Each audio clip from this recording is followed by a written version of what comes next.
Ancaman bahaya gempa bumi tersebar hampir di seluruh wilayah Indonesia, khususnya di zona megatrust. Salah satu lokasi zona megatrust berada di sebelah selatan Pulau Jawa, di gugusan Kepulauan Indonesia, tepatnya di perairan Samudra Hindia. Dalam buku Peta Sumber dan Bahaya Gempa Indonesia tahun 2017, terdapat pemutakhiran segmentasi megatrust Peta Gempa Nasional 2017 yang membagi zona megatrust Selatan Jawa menjadi 3 segmen, yaitu segmen Banten Selat Sunda, segmen Jawa Barat, dan segmen Jawa Tengah hingga Jawa Timur. Badan Meteorologi, Klimatologi, dan Geofisika BMKG menjelaskan bahwa megatrust merupakan zona pertemuan antar lempeng tektonik bumi yang berpotensi memicu gempa kuat dan tsunami. Keberadaan zona megatrust Selatan Jawa sebenarnya bukan merupakan hal baru, karena sudah ada sejak jutaan tahun lalu saat rangkaian busur kepulauan di Indonesia terbentuk. Kejadian gempa di zona megatrust Selatan Jawa juga sempat tercatat baik dalam skala kecil hingga yang kekuatannya dapat merusak.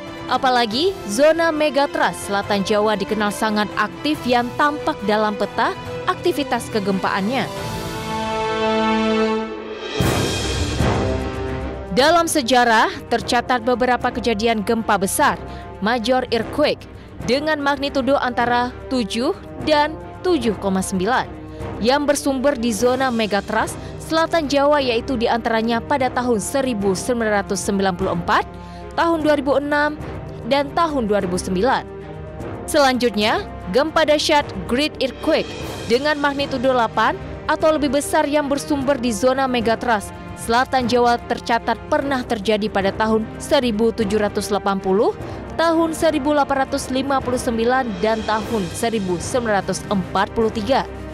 Potensi gempa di zona megatrust merupakan hasil kajian para ahli dan bukan merupakan prediksi, dikarenakan hingga saat ini belum ada teknologi yang dapat memprediksi gempa bumi. Sehingga kapan terjadinya, di mana pusat gempanya, dan berapa kekuatan gempa yang akan terjadi di zona megatrust Selatan Jawa tidak dapat dipastikan. Getaran gelombang akibat gempa dikabarkan akan merusak infrastruktur serta mengakibatkan longsoran tanah di beberapa titik. Khusus megatrust Selat Sunda, beberapa daerah kemungkinan akan merasakan getaran yang besar. Sementara itu, salah satu upaya yang perlu dilakukan untuk menghadapinya adalah dengan mengeluarkan mitigasi.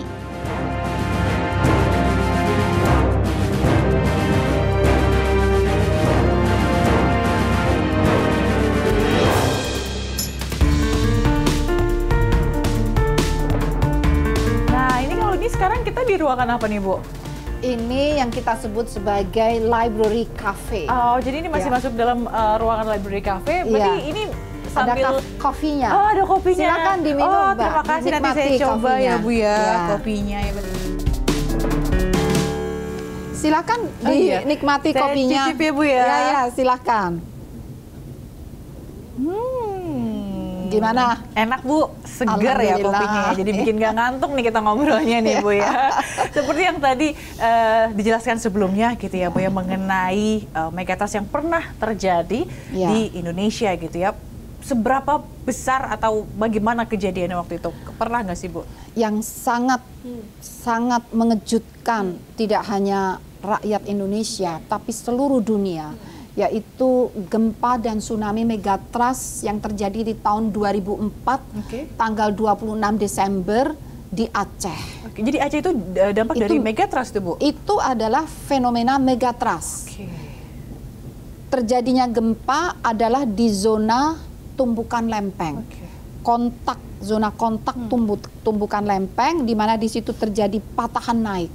Dan beberapa ilmuwan mengatakan disertai longsor bawah laut, sehingga karena patahan itu naik menghentak dasar laut, maka terjadilah lompatan gelombang laut yang menghempas ke darat menjadi tsunami, dan bahkan masih terus tsunami ini berlanjut bergerak mengelilingi, seakan-akan mengelilingi dunia sampai di mana itu Bangladesh ya, di beberapa negara di sepanjang Samudra Hindia, dan total ada sekitar 230.000 korban jiwa baik di Indonesia dan di beberapa negara seperti di Malaysia, di Thailand, di Bangladesh dan beberapa negara lainnya sampai di Afrika Selatan sepertinya.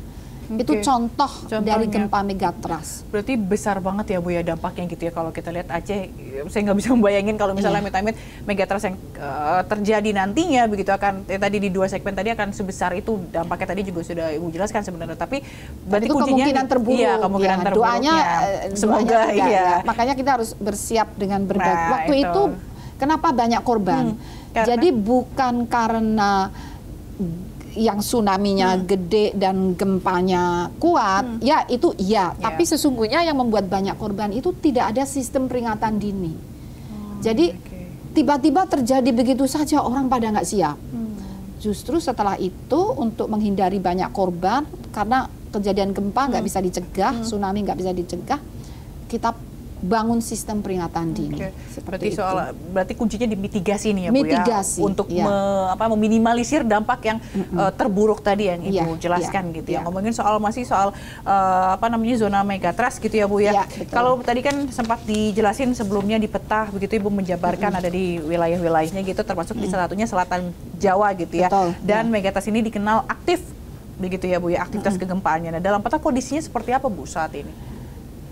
Jadi sebetulnya di selatan Jawa ini menurut hasil monitoring atau deteksi kegempaan oleh BMKG itu cukup sering terjadi gempa-gempa, namun kekuatannya tidak sampai melampaui 7 ya.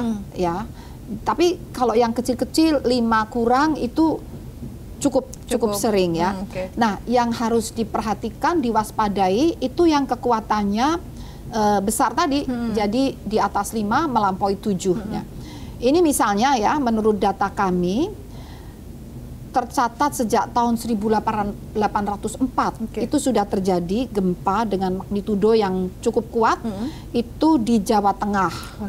Kemudian juga di Jawa, tapi itu semua dengan tsunami ya, karena kalau tsunami itu biasanya kekuatannya lebih dari 7. Kemudian juga gempa tsunami di Jawa Timur itu tahun 1818. Kemudian gempa dan tsunami di Jawa Timur dan Yogyakarta tahun 1840. Kemudian gempa dan tsunami di Jawa Barat tahun 1857. Dan gempa tsunami di Jawa Timur lagi, jadi terulang-ulang ya, tahun 1859.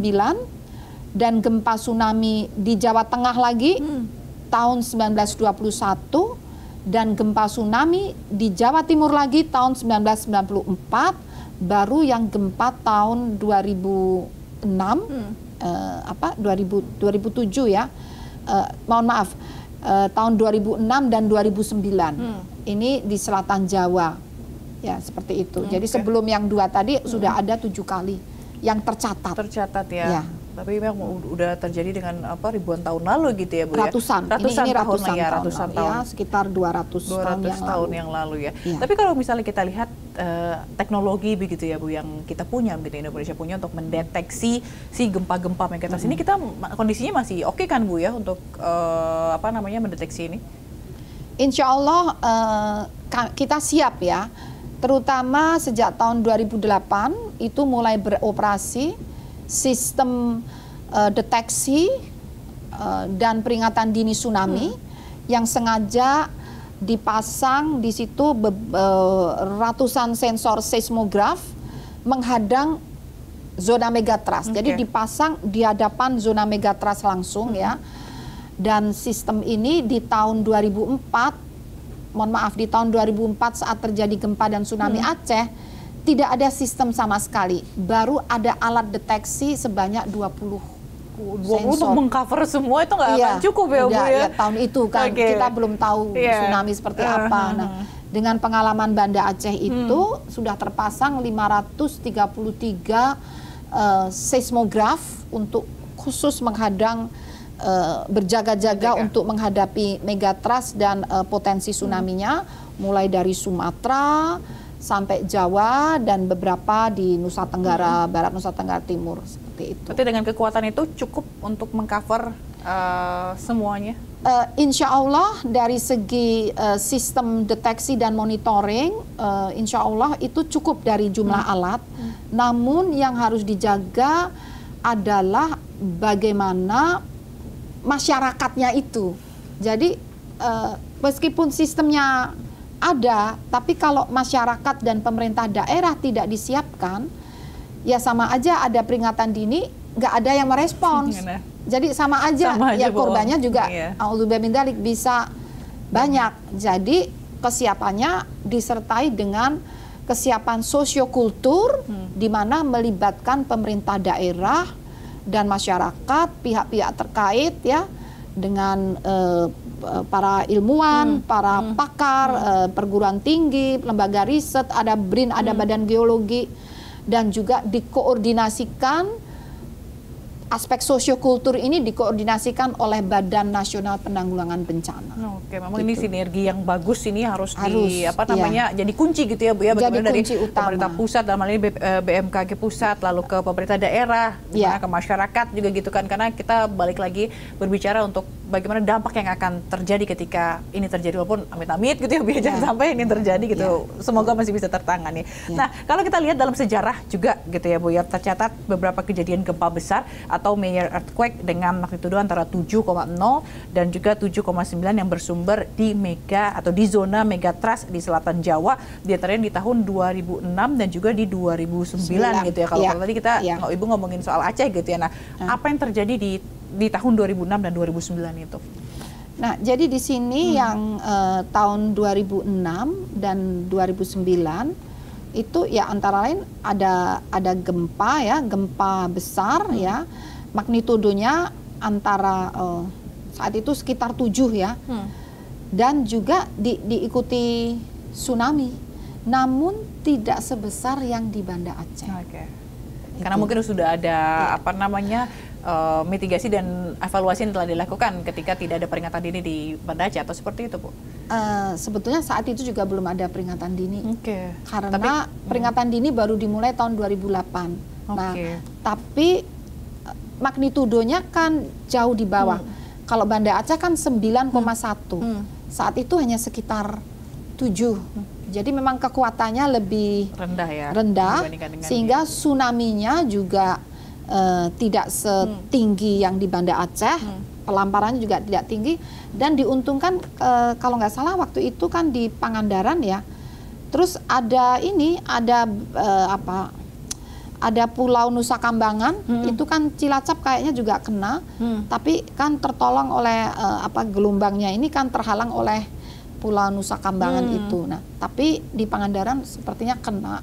Tapi tidak sebesar Banda Aceh. Tapi si megatrust ini tuh ada nggak sih Bu hubungan dengan sesar Lembang atau yang gempa Cianjur kemarin?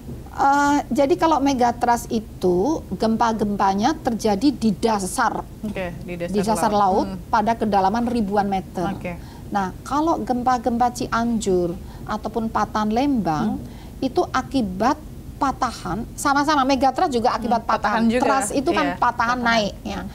Kalau sesar Lembang dan Cianjur itu patahan, tapi terjadinya di darat dan bukan di zona tumbukan lempeng dan tidak mega. Jadi geometri dimensinya itu lebih pendek, lebih kecil. Magnitudonya jadinya juga lebih lemah.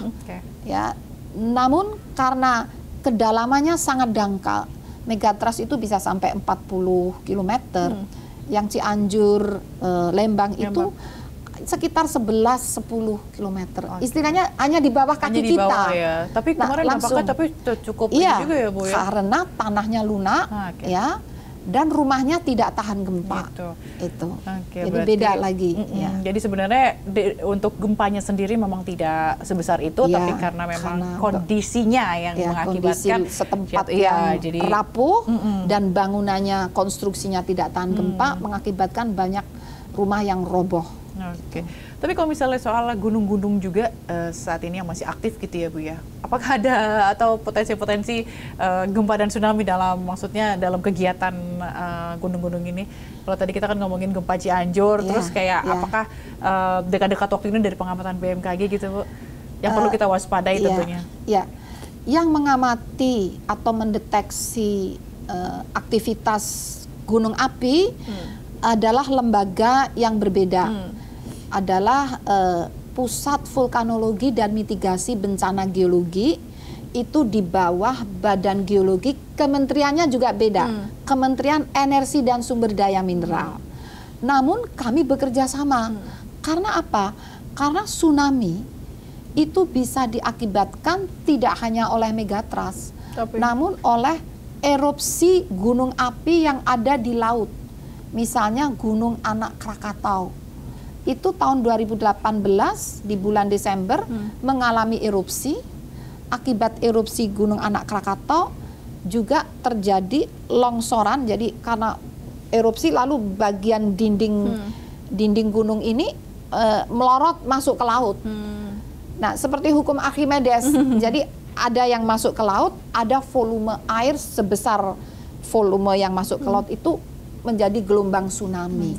Jadi sama-sama bisa mengakibatkan tsunami. Sehingga kami bekerja sama dengan Badan Geologi, Pusat Vulkanologi untuk mendapatkan data aktivitas gunung api dan untuk memonitor muka air laut ya, untuk dapat memberikan peringatan dini tsunami. Oke, berarti memang tetap bekerja sama gitu ya, memantau gitu ya. Dan tadi kalau dijelaskan juga sebelumnya sama Ibu mengenai pentingnya mitigasi dan bagaimana sinergi antara pemerintah pusat dan pemerintah daerah, dan kita akan tanya lagi nanti sejauh mana prosesnya saat ini untuk mitigasi begitu ya. Jangan kemana-mana, tetaplah di One on One.